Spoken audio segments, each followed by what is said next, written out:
You are 51 years old, and your life feels like a prison sentence that you've been serving for crimes you can't even remember committing. Your name is Michael Thompson, and for the past 27 years, you've been trapped in the suffocating grip of corporate America, working in the finance department of Hartford and Associates, a mid-sized investment firm that treated its employees like expendable machinery. Every morning, you wake up in the same beige apartment that has been your home since the divorce was finalized 18 months ago. The walls are bare because you never bothered to hang anything after Sarah took half of everything you'd built together. The coffee maker gurgles to life at precisely 6:15 a.m., brewing the same bitter blend that tastes like disappointment and resignation. Your marriage had been dying a slow death for years before it finally flatlined. Sarah had wanted children, travel, adventure. All the things you kept promising would happen after the next promotion, or when things settled down at work. But things never settled down, and the promotions never brought the satisfaction you thought they would. Instead, they brought longer hours, more stress, and an ever-widening chasm between you and the woman you'd once loved enough to promise forever. The divorce papers had been signed on a Tuesday in March, in a sterile lawyer's office that smelled like artificial lemon and broken dreams. Sarah hadn't even looked at you as she signed her name with quick, efficient strokes. 23 years of marriage reduced to a stack of legal documents and the division of assets. She got the house, the good car, and the right to move on with her life. You got the apartment, the guilt, and a profound sense that you'd wasted the best years of your life chasing the wrong things. For months after the divorce, you threw yourself even deeper into work, staying at the office until well past midnight, reviewing spreadsheets and financial reports until the numbers blurred together on your screen. Your colleagues began to worry, suggesting you take a vacation, maybe see a therapist. But what was the point? You were 51 years old, divorced, childless, and painfully aware that you'd spent decades building a life that felt completely hollow. The breaking point came on a Thursday evening in late October. You were alone in your apartment, eating takeout Chinese food directly from the container while mindlessly channel surfing, when you stumbled upon a documentary about Mongolia. The camera panned across vast steppes that seemed to stretch beyond the edges of the earth itself, an endless sea of golden grass rippling in the wind like water. Nomadic herders moved across this landscape like shadows from another time, their lives governed by seasons and weather patterns instead of stock prices and quarterly reports. Something stirred deep within your chest as you watched, a longing so intense it almost brought tears to your eyes. These people lived with a freedom you'd forgotten existed, connected to the land and to each other in ways that made your climate-controlled, Wi-Fi-enabled existence seem pathetically artificial. That night, you lay in your narrow bed staring at the ceiling, unable to shake the images of those endless grasslands. For the first time in years, you allowed yourself to imagine a different life, a different version of yourself. What would it feel like to wake up to horizons that stretched forever instead of the brick wall of the neighboring apartment building? What would it be like to measure time by the position of the sun instead of the relentless ticking of your desk clock? The idea crystallized slowly over the following weeks. You began researching Mongolia obsessively, reading travel blogs and watching YouTube videos made by adventurous souls who'd ventured into the remotest corners of the world. You learned about the political situation, the climate, the challenges of traveling in a country where vast stretches of land remained unmarked by roads or modern infrastructure. Your colleagues thought you'd lost your mind. Mongolia? Your boss, Richard, laughed when you submitted your resignation letter. Thompson, there's nothing there but wilderness and horses. Take a cruise to the Caribbean like a normal person. But normal was exactly what you were trying to escape. Normal had been slowly killing you for decades, one meaningless day at a time. You spent 3 months preparing for your journey, learning basic Mongolian phrases from language apps and YouTube tutorials. The grammar was impossible, but you mastered. A handful of essential words: hello, thank you, water, food, help. Through an online forum for extreme travelers, you connected with a Mongolian translator named Batbayar, who told you about the remote northwestern territories where some minority tribes still lived in virtual isolation from the modern world. These people, Batbayar explained during one of your Skype conversations. They live like their ancestors did centuries ago. No electricity, no internet, no roads. Just the steppes and the sky and the old ways. Are you sure this is what you want? You'd never been more sure of anything in your life. The flight to Ulaanbaatar felt like stepping through a portal into a parallel universe. The city was a strange collision of Soviet-era concrete blocks and gleaming modern towers, with traditional jurs scattered throughout like relics from another time. You spent 2 days there, gathering supplies and finalizing your rental of a sturdy Toyota Land Cruiser equipped with extra fuel tanks and emergency equipment. Your plan was deliberately vague. Drive west and north until you found something interesting, or until you ran out of road. It was the kind of plan that would have given your former cautious self a heart attack. But your former self was dead and buried under years of spreadsheets and conference calls. The morning you left Ulaanbaatar, the sun painted the sky in shades of rose and gold that you'd never seen reflected off office windows. You drove through the last suburbs, past the last gas station, and then you were truly alone on a dirt road that seemed to lead directly into infinity. For the first few hours, you encountered occasional vehicles, supply trucks heading to remote settlements, herders moving livestock. But as you pushed deeper into the wilderness, even these became rare. The road deteriorated from pavement to gravel to dirt to something that was barely a track at all. Your cell phone signal died somewhere around hour 3, but instead of panic, you felt a profound sense of liberation. You were completely cut off from everything that had defined your existence for the past 51 years. No emails, no conference calls, no quarterly reports. Just you, the endless sky, and the hypnotic rhythm of tires on rough terrain. The landscape was more varied than you'd expected. Sometimes you drove through valleys carpeted with grass so green it hurt your eyes. Other times you climbed rocky ridges that offered views that stretched hundreds of miles in every direction. You passed ancient burial mounds and the crumbling remains of way stations from the old Silk Road, reminders that this seeming emptiness had been traveled for millennia.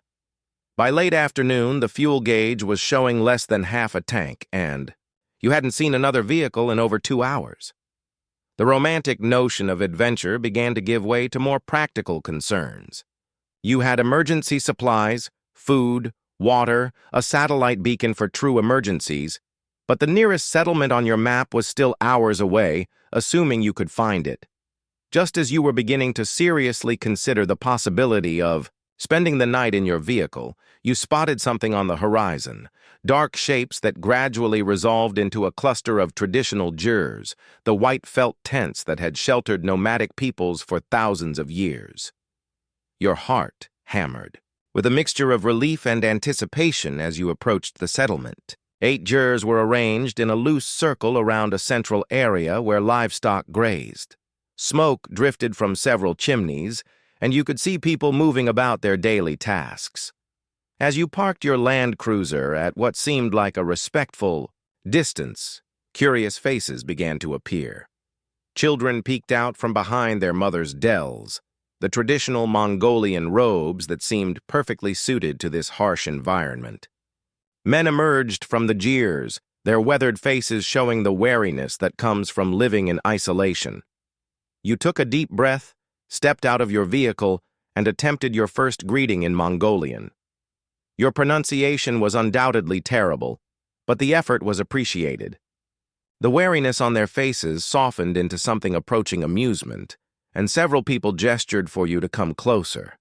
An elderly man who seemed to be some sort of leader stepped forward and spoke a stream of Mongolian that was completely incomprehensible to you. You responded with one of your few prepared phrases, explaining that you were American and traveling alone. This caused a stir of excitement and conversation among the gathered villagers. Through a complex dance of gestures, broken Mongolian, and the occasional English word that someone recognized, you managed to communicate your basic situation. You were a traveler from America, exploring Mongolia and hoping to learn about traditional, nomadic life. The hospitality was immediate and overwhelming. Before you knew what was happening, you were seated on thick carpets inside one of the jeers, being offered bowls of fermented mare's milk and chunks of dried mutton. The interior of the ger was a revelation, far more spacious and comfortable than you'd imagined, with colorful tapestries hanging from the latticed walls and a central fire that filled the space with warmth and light. The family that had taken you in consisted of an older couple, Narenbat and Oyunaya, along with several other relatives whose exact relationships you couldn't quite work out. They seemed endlessly fascinated by your presence, examining your clothes, your camera, your smartphone, with the same curiosity you were showing toward their way of life. That first evening stretched late into the night as you attempted to communicate with your hosts. Narenbat had apparently encountered a few foreigners during trips to larger towns, and he knew enough English to serve as a basic translator. Through him, you learned that this settlement was home to the Jalin tribe, a group of about 30 people who had maintained their traditional nomadic lifestyle even as the modern world encroached on their ancient territories. As you prepared for sleep on a comfortable pile of felt blankets and sheepskins, you reflected on the strangeness of your situation. Just this morning, you'd been in a modern hotel in Ulaanbaatar, and now you were sleeping in a traditional ger on the remote steppes, surrounded by people who lived much as their ancestors had for centuries. You woke before dawn to the sound of livestock and quiet voices outside the ger. Through the small window, you could see the settlement coming to life. People milking animals, tending fires, preparing for another day in their timeless routine.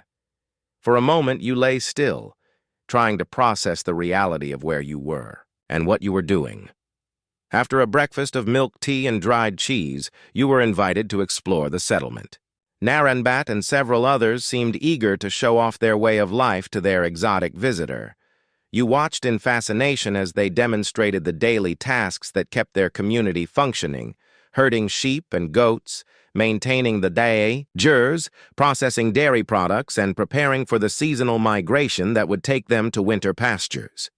It was during this tour that you first encountered the 3 sisters who would change your life forever. You noticed them before.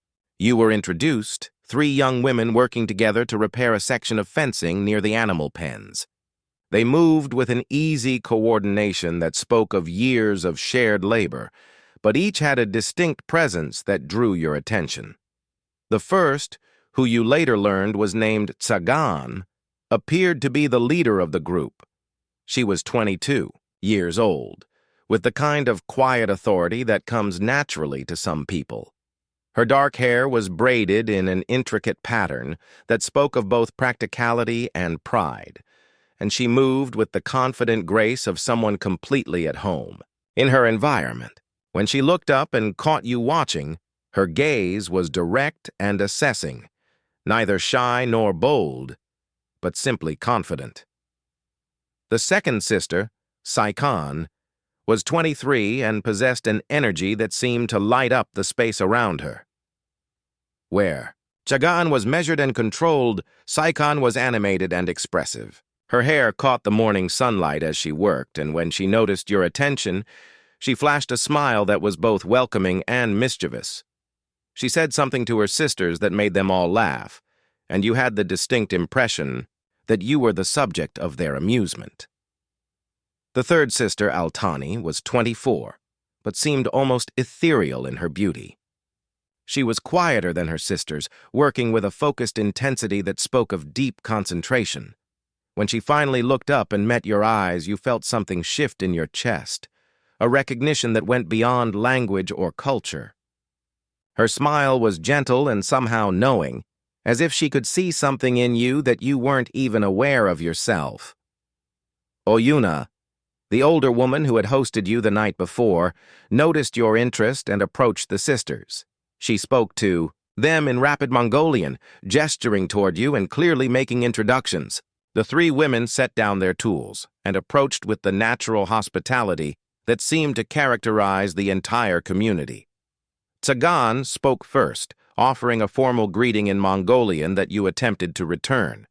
Your pronunciation made Saikan giggle, but it was a friendly sound, not mocking. Then Saikan surprised you by speaking a few words in accented but clear English. "Hello," she said, her smile widening as she saw your surprise. "Welcome to our home." "You speak English," you exclaimed, relief and excitement evident in your voice.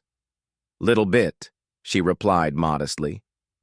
"I went to Ulaanbaatar when I was a young girl. I learned some English there.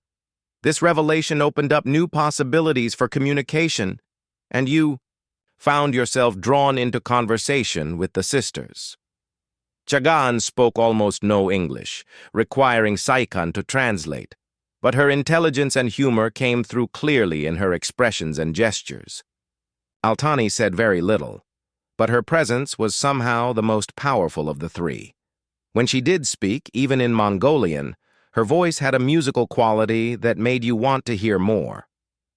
Over the following days, you settled into the rhythm of the settlement, and your relationship with the three sisters deepened. Your original plan to stay a day or two and continue your journey westward was quietly abandoned as you found yourself increasingly fascinated by both the nomadic lifestyle and the company of these remarkable women. Each morning began before sunrise, with the sounds of the community stirring to life. You learned to help with the daily tasks, milking goats, gathering dried dung for fuel, maintaining the gears, and herding the livestock to fresh grazing areas. The work was physically demanding but deeply satisfying in a way that your old office job had never been. Tsagayan took it upon herself to teach you the practical skills you needed to function in their world. She showed you how to properly saddle and ride a horse, patiently correcting your posture and grip until you could manage a slow trot across the steps without falling off. She taught you to identify edible plants and to read the weather signs. That could mean the difference between life and death in this harsh environment. "You learn quick," she told you one afternoon through Saikon's translation, as you successfully guided a small flock of sheep back toward the settlement.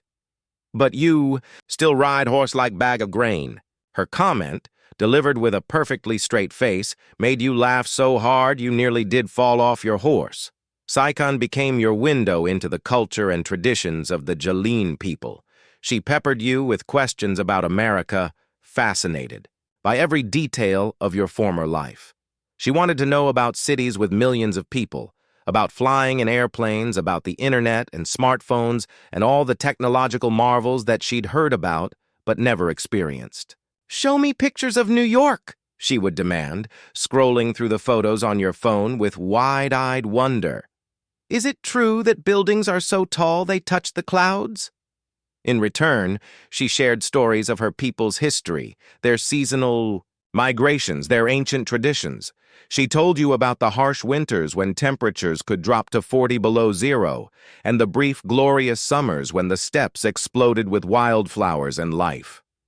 "We are free," she explained one evening as you sat together watching the sunset paint the sky in impossible shades of orange and purple. "No one tells us where to go, when to move, how to live. We follow the grass and the water and the seasons. We follow our hearts." Altani remained the most enigmatic of the three sisters, but perhaps for that reason, you found yourself most drawn to her. She rarely initiated conversation, but when you worked alongside her, gathering firewood, preparing meals, tending to sick animals, there was a comfortable intimacy that needed no words. One afternoon, as you helped her carry water, from a nearby spring, she stumbled on the rocky path. You caught her arm to steady her, and for a moment you stood close enough to see the flecks of gold in her dark eyes. She didn't pull away immediately, and in that suspended moment, you felt a connection that went beyond physical attraction. It was as if she could see directly into your soul, recognizing the loneliness and searching that had brought you to this remote corner of the world. "Thank you," she said softly in English, the words carefully pronounced as if she'd been practicing them. "Your English is getting better," you replied, not moving away. She smiled and shook her head. "Saikan teaches me. She says I should learn to talk to you." The implications of that statement hung in the air between you, unspoken but clearly understood. As the days stretched into weeks, you began to notice things about the settlement that hadn't been immediately apparent. The most striking was the almost complete absence of young men. There were children, elderly people, women of all ages, but very few men between the ages of 18 and 40. When you asked Saikan about this, her expression grew serious. "Young men, they go to cities for work," she explained. "Mongolia is changing. Traditional life is hard. City has money, has opportunities. They go to Ulaanbaatar, to China, to Russia. Some come back, but many do not." "What about marriage?" you asked. "How do women here find husbands?" Saikan exchanged a look with her sisters before answering. "Is complicated," she said carefully. "We have old ways, traditional ways. Sometimes when good man comes from outside," she trailed off, seeming to search for the right words. "Sometimes what?" You pressed. "Sometimes we ask him to stay, to help continue the family. Is not same as marriage in your country, but is partnership, is survival." That night, as you lay in your sleeping bag listening to the wind whistling across the steppes, you pondered her words. You were beginning to suspect that your presence in the settlement was about more than simple hospitality, but you weren't sure you were ready to face the implications of that suspicion. The truth came 2 weeks later, during what seemed like a casual evening gathering in the sisters' ger. You had been invited to share dinner with them, and the meal had been more elaborate than usual. Freshly slaughtered mutton cooked with wild herbs, fermented mare's milk that had been aged to perfection, and dried fruits that must have been saved for special occasions. After the meal, as you sat around the central fire sipping tea, Chagan began to speak. Her tone was formal, ceremonial, and even though you couldn't understand the Mongolian words, you could sense the weight of what she was saying. Saikan translated in careful, measured phrases. "My sister says," Saikan began, "that our family has decision to make. Our tribe has old traditions, very old. When men are few and women are many, when children are needed to keep the tribe strong." She paused, gathering her courage.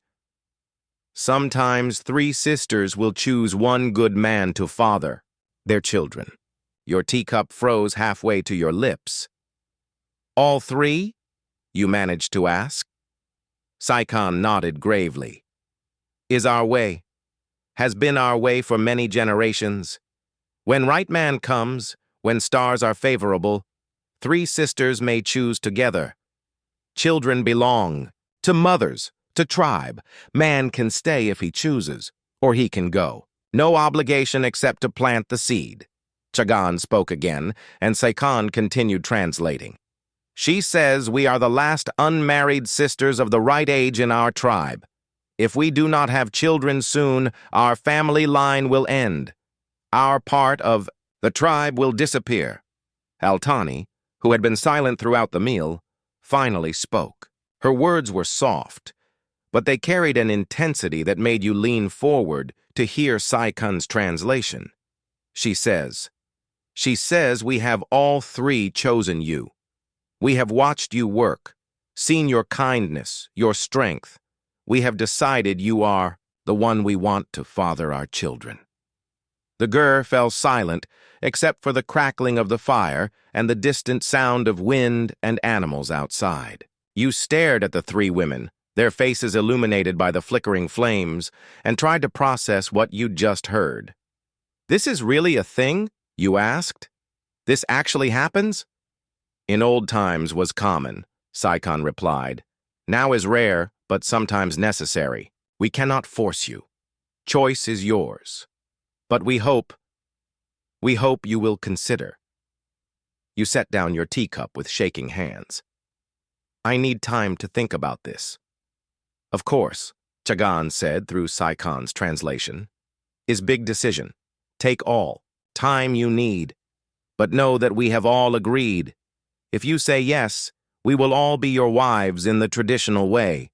If you say no, you are still welcome here as friend and guest. That night, you walked alone across the steps under a canopy of stars unlike anything you'd ever seen in the light-polluted skies of America. The Milky Way stretched overhead like a river of light, and you felt simultaneously insignificant and connected to something vast and eternal. The proposition was incredible, impossible, life-changing. In the conventional world you'd left behind, such an arrangement would be scandalous, illegal, unthinkable. But here, under the endless sky, it somehow felt natural, even inevitable.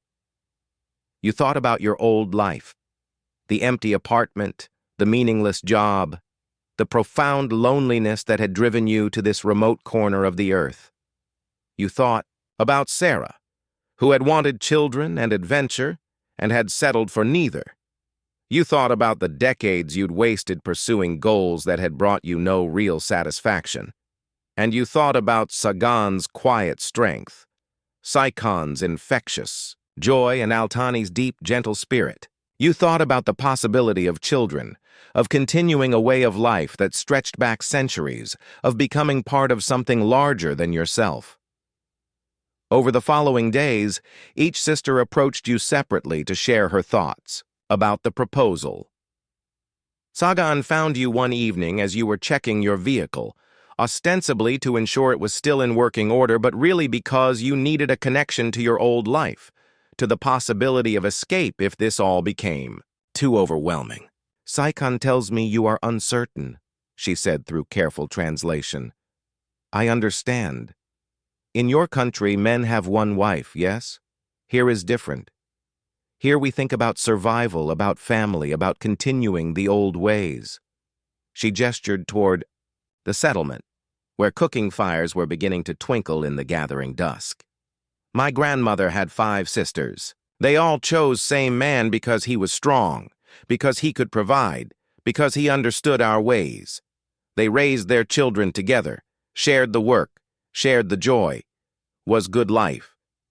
But what if I'm not a good father? You asked. What if I'm too old, too set in my ways? Chagan considered this seriously. You are 51, she said. My father was 48 when I was born. Is good age for children. You have wisdom, experience, patience. Young men have strength, but not always wisdom.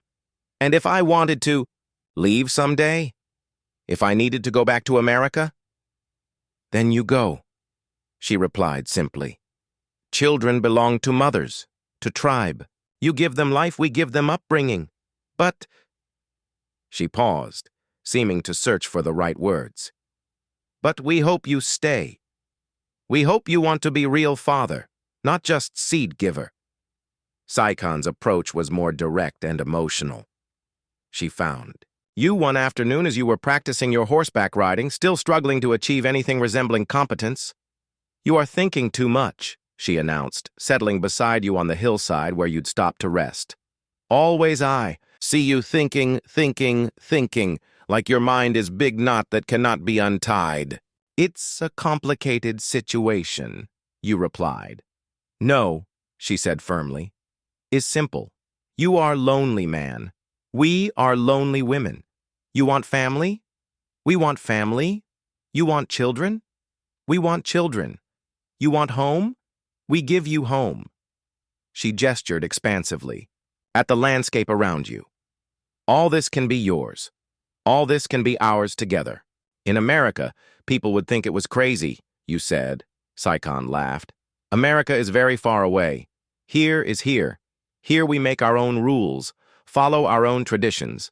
Besides, she added with a mischievous smile, maybe American way is crazy. One man, one woman, alone in house with walls, no community, no support. How is that better? You had to admit she had a point. I want to see America someday, she continued. Want to see cities, tall buildings, ocean. Maybe if we have children, if we are family, you take us to see your country. Show us your old life, then bring us back to ours. The idea of traveling with these remarkable women, of showing them your world, was both terrifying and exhilarating. Altani's conversation came last, and it was the most profound. You were alone with her one evening, helping to prepare the evening meal while her sisters attended to other tasks. She worked in comfortable silence for a long time before speaking. Saikan tells you our thoughts, yes? She asked in her careful English. Yes, you replied. I know what you're all asking. She nodded and continued her work, slicing dried meat with practiced efficiency. I was married before, she said quietly. This was news to you. What happened? He was good man. Kind man. But winter was very hard 3 years ago. Very cold, very long. He got sick, could not get better. Died in spring when ice was melting. Her voice was matter of fact, but you could hear the old pain. Underneath, I'm sorry, you said. I loved him, she continued. Thought I would never love again. But, she set down her knife and looked directly at you. But you are different. You are gentle. You listen. You help without being asked. You look at us like we are, she searched for the word, like we are precious. The honesty in her voice made your chest tight. You are precious. She smiled, the first truly radiant smile you'd seen from her. Then maybe you stay. Maybe you be father to our children. Maybe you be husband in old way, good way. What if I disappoint you? What if I'm not what you think I am? Everyone disappoints sometimes, she replied. Question is, do you try? Do you care? Do you want to be good man, good father, good husband? She reached out and touched your hand. I think yes. I think you try very hard to be good. That night, you made your decision. The next morning, you found the 3 sisters working together to repair a saddle that had been damaged during the previous day's herding. They looked up as you approached, and you could see the question in their eyes. If you truly want this, you said, your voice steady despite the magnitude of what you were committing to, if your tribe will accept it, then yes, I'll stay. I'll be the father of your children. The reaction was immediate and overwhelming. Saikan let out a whoop of joy and threw her arms around you. Chagan's smile was more restrained but no less genuine, and she gripped your hand firmly as if sealing a bargain. Altani simply looked at you with tears in her eyes, and when she finally spoke, it was just one word. Good. The next few days passed in a whirlwind of preparation. Word of the arrangement spread quickly through the settlement, and the reaction was uniformly positive. The tribal elders convened to discuss the proper ceremonies and traditions, and the women began preparing for what was essentially a wedding feast, though unlike any wedding you could have imagined. The ceremony took place on a clear evening when the stars seemed close enough to touch. A great fire was built in the center of the settlement, and the entire community gathered in a circle around it. The elders spoke words of blessing in the ancient tongue, invoking protection and fertility and long life. You wore your best clothes, clean jeans and a button-down shirt that seemed woefully inadequate for the occasion. The 3 sisters were dressed in traditional dells of finest silk, embroidered with intricate patterns that told the story of their family line. They were breathtakingly beautiful, and for a moment you couldn't quite believe this was really happening. The actual ceremony was surprisingly simple.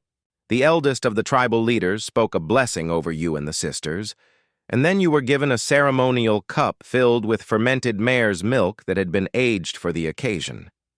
You drank deeply, feeling the alcohol warm your blood, and then passed the cup to each of the sisters in turn. When Altani drank last and handed the cup back to you, the crowd erupted in celebration. Drums began to beat, Traditional songs were sung, and platters of food appeared as if by magic.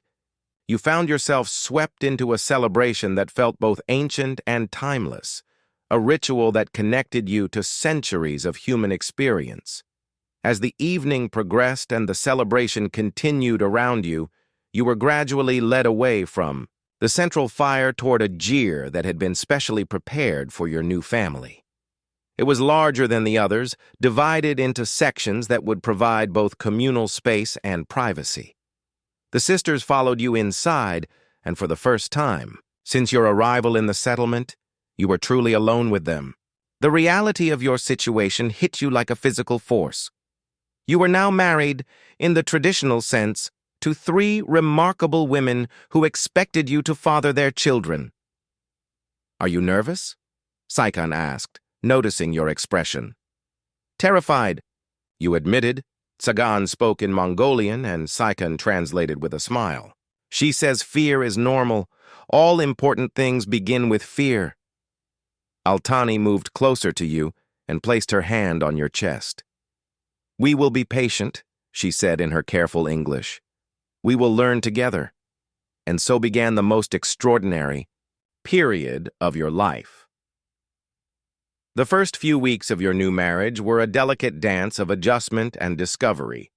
You had to learn not just to live with 3 women, but to navigate the complex dynamics of their relationships with each other. Chagan was clearly the practical leader, making decisions about daily logistics and long-term planning. Saikan was the emotional heart of the group, quick to laugh or comfort, always ready with a joke or a song. Altani was the spiritual center, quiet but deeply perceptive, often understanding things that were left unspoken. They had worked out a system for sharing your time and attention that minimized jealousy and ensured that each felt valued and loved. You would spend one night with each sister in rotation, while the other 2 maintained the household and attended to their individual pursuits. During the day, you all worked together, but the evenings provided intimacy and private conversation. Your relationship with each sister developed along different lines, reflecting their distinct personalities and needs. With Chagan, you found intellectual companionship and shared responsibility. She taught you the complex logistics of nomadic life, how to read weather patterns, how to choose the best grazing areas, how to manage the health and breeding of livestock. In return, you shared stories of your former life and the wider world, helping her understand the economic and political forces that were changing Mongolia. "You were an important man in America," she observed one evening as you discussed your former career. "Made much money, had power. Why did you leave?"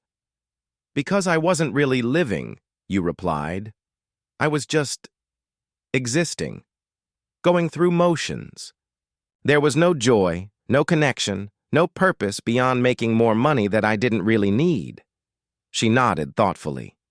"Here you are, not important to outside world, but you are important to us, to our children who will come, to our tribe. Is different kind of importance." "It's better," you realized as you said it. "Much better." Your relationship with Saikan was playful and adventurous. She had an insatiable curiosity about the world beyond the steppes, and she loved hearing your stories about travel, technology, and modern life. In return, she shared the folklore and traditions of her people, teaching you songs and stories that had been passed down through generations. "Someday, I want to fly an airplane," she told you one night as you lay together looking up at the stars through the smoke hole in the Jier. "Want to see ocean, want to see snow mountains, want to eat food from different countries." "We could do that," you said. "If you really want to travel, we could figure out a way." Her eyes lit up. "You would take me? Really?" "All of you," you promised. "If that's what you want." With Altani, you found a depth of emotional and spiritual connection that you'd never experienced before. She rarely spoke at length, but when she did, her words carried profound meaning. She had an intuitive understanding of your moods and needs, often providing comfort or encouragement before you even realized you needed it. You still think about old life sometimes, she observed one evening, reading something in your expression that you thought you'd hidden. Sometimes, you admitted. Not because I want to go back, but because it's hard to believe this is real. Sometimes I wake up and think I'm going to be back in my apartment, going to work, living that empty life. She was quiet for a long moment, before responding. In our tradition, we believe that souls choose their paths before they are born. Your soul chose to come here, to be with us, to father our children. Was not accident, was destiny. Do you really believe that? I feel it, she said simply. In my heart, in my body, in my dreams, you belong here, you belong with us. About 2 months after your marriage ceremony, Tsagan began experiencing morning sickness. The tribal wise woman, an ancient crone named Batsetseg, who seemed to know everything about everything, confirmed what you all suspected. Tsagan was pregnant. The joy in the settlement was infectious, but you were privately terrified. At 51, you were going to be a father for the first time. The responsibility felt overwhelming, but it was also thrilling in a way you hadn't expected. Are you happy? Tsagan asked you that evening, one hand resting on her still flat belly. I'm scared, you admitted. But yes, I'm happy. Are you? Her smile was radiant. I have wanted children since I was girl. Now it will happen. Our family line will continue. Within 6 weeks, both Saikan and Altani were also showing signs of pregnancy. The traditional test confirmed it. All 3 sisters were carrying your children, with due dates spread across about 3 months. The celebration that followed was the largest the settlement had seen in years. A cow was slaughtered for the feast, and people came from neighboring tribes to congratulate your unusual family. You found yourself at the center of attention in a way that was both flattering and overwhelming. 3 babies at once, marveled Batsetseg as she examined each of the sisters. His very good omen. Shows strong man, strong women, strong future for tribe. As the pregnancies progressed, you threw yourself into the role of provider and protector with an intensity that surprised everyone, including yourself. You learned to anticipate each sister's needs, bringing Tsagan ginger tea for her morning sickness, massaging Saikon's back when she couldn't sleep, sitting quietly with Altani during her moments of emotional overwhelm. The physical challenges of pregnancy in a nomadic setting were significant, but the community rallied around your growing family with overwhelming support. The other women shared their knowledge and experience, teaching you about traditional remedies and childbirth practices. The men included you more fully in their discussions and decisions, recognizing your new status as a father-to-be. During the 7th month of the pregnancies, disaster struck in the form of a late-season storm that brought high winds, driving, rain, and the threat of flash floods. The gears shook and strained against their moorings, and the livestock scattered in terror. You found yourself in the position of protector and leader, working alongside the other men to secure the settlement and gather the animals to safety. Your pregnant wives huddled together in the strongest jeer while you spent hours in the driving rain, herding terrified sheep and goats to higher ground. When the storm finally passed, leaving behind a landscape transformed by flood and debris, you collapsed exhausted in your jeer to find the 3 sisters waiting for you with hot tea and dry clothes. Their faces showed a mixture of relief and admiration that made you feel like a true hero for the first time in your life. You saved us, Saikan said simply. You saved our animals, our home, our future. We're a family, you replied. That's what families do. The births began in late spring, with Tsagan going into labor during a particularly beautiful morning when the steppes were carpeted with wildflowers. The tribal women gathered in the jur, and you found yourself relegated to anxious pacing outside while mysterious feminine rituals took place within. The wait felt eternal, punctuated by sounds that ranged from encouraging murmurs to sharp cries of pain that made you want to burst through the door and demand to help. But this was women's work, and your role was to wait and worry and pray to whatever gods might be listening. When Batsetseg finally emerged to announce the birth of a healthy daughter, you felt your knees go weak with relief. You were allowed inside to see Chagan, exhausted but radiant, holding a tiny bundle that seemed impossibly small and perfect. "Your daughter," she said, placing the baby in your arms. "Our daughter," looking down at the tiny face, eyes tightly closed and mouth moving in unconscious sucking motions. You felt something shift permanently in your chest. This was your child, your blood, your responsibility, and your joy. At 51, you had become a father, and it was the most terrifying and wonderful moment of your life.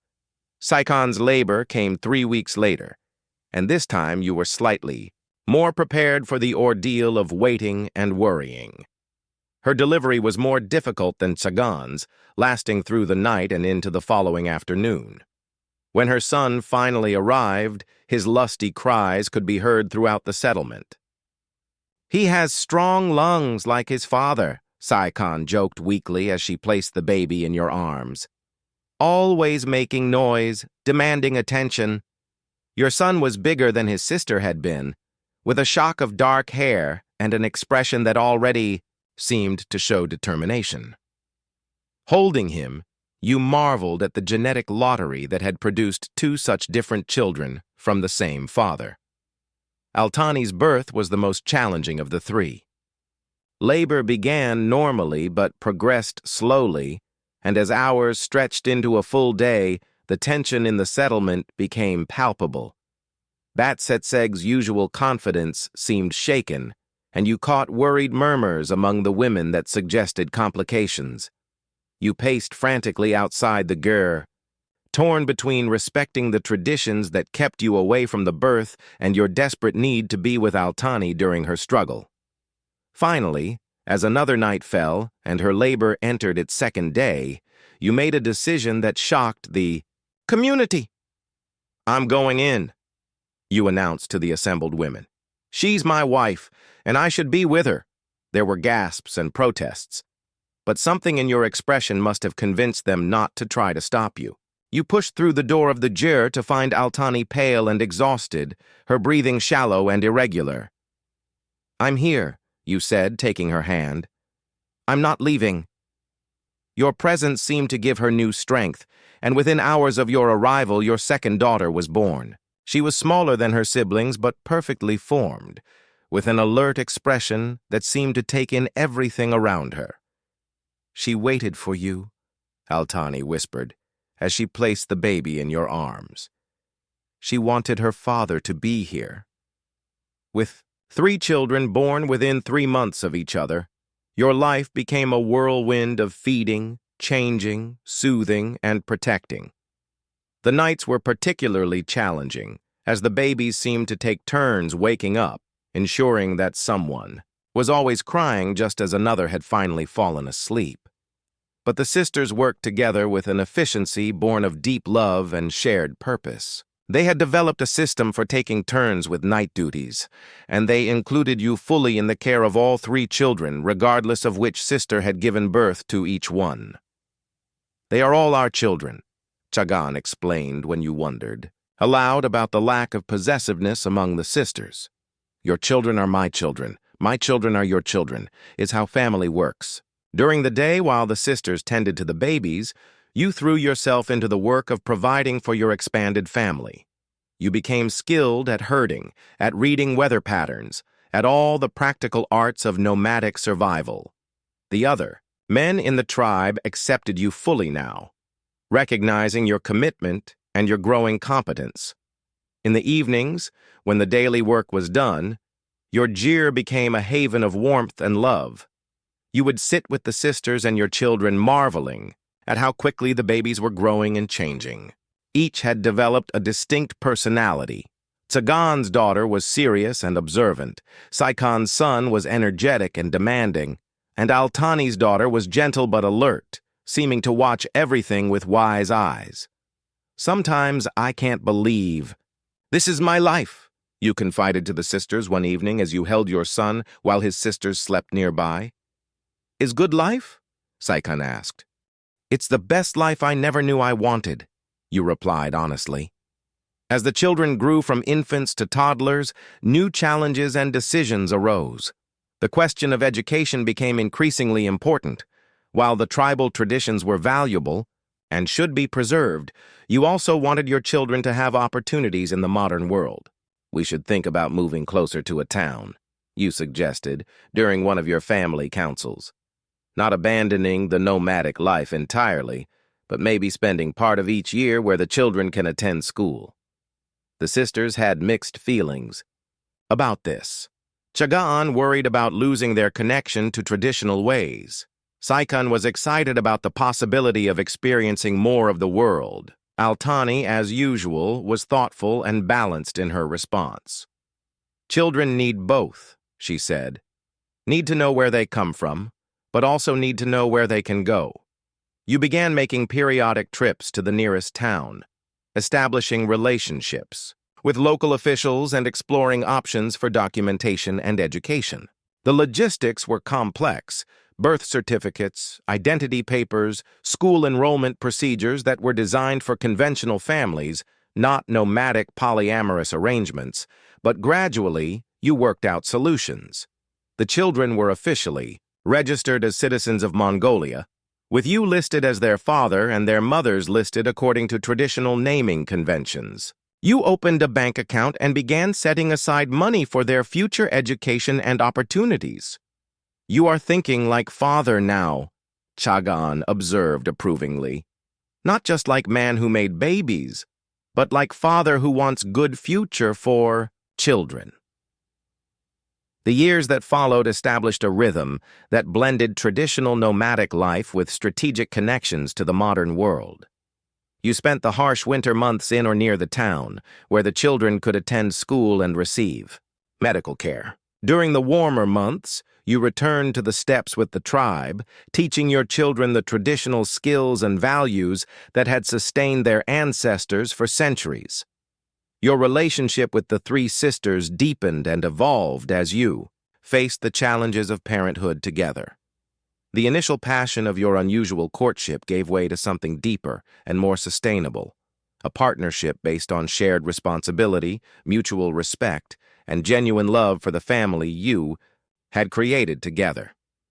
You learned to read each sister's moods and needs, to provide support when it was needed and space when it was required.